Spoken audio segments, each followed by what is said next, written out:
Hi అండి, నమస్తే. Latha organic garden 4 welcome to my channel. ఈరోజు చెన్నంగి కారం గురించి చూపిస్తానండి. ఇంతకుముందు వీడియోలో చెన్నంగి చట్నీ చూపించిన, ఈరోజు కారం చూపిస్తానండి. ఇవన్నీ కరివేపాకు, మునగాకు, కొంచెము చెన్నంగి ఆకు, కొంచెం సొంటి మిరియాలు, ఈ పప్పులండి. ఇవన్నీ వేయించుకొని క్రిస్పీగా అయ్యేటట్టు వేయించుకొని నేను పొడి చేసేటప్పుడు మళ్ళీ చూపిస్తానండి మీకు. ఇగో చూడండి, ఇలా నలిస్తే ఆకు ఇట్లా పిండిలాగా కావాలండి. ఇట్లా వేయించుకోవాలి. ఇందులో సొంటి, మిరియాలు, ధనియాలు, పెసరపప్పు, మినపప్పు కొంచెం వేసి మిక్సీకి వేసిందండి. కొంచెం వెల్లుల్లి కూడా వేసుకోవాలి ఇందులో. వెల్లుల్లి, కారం, పసుపు, ఉప్పు నేను అన్నీ పౌడర్ చేసి మీకు చూపిస్తానండి.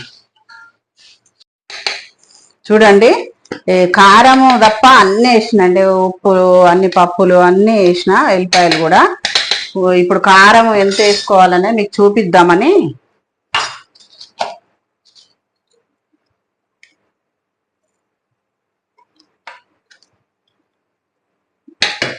ఒక 3 స్పూన్లంత, టేబుల్ స్పూన్ తోటి 3 స్పూన్లంత కారం వేసుకున్నాండి.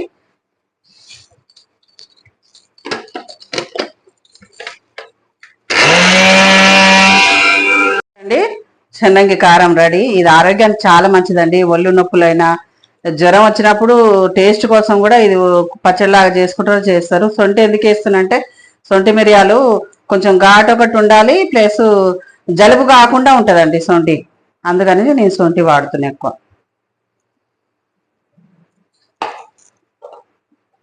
అంతేనండి. నా వీడియో మీకు నచ్చినట్టయితే లైక్ చేయండి, షేర్ చేయండి, సబ్స్క్రైబ్ చేయండి.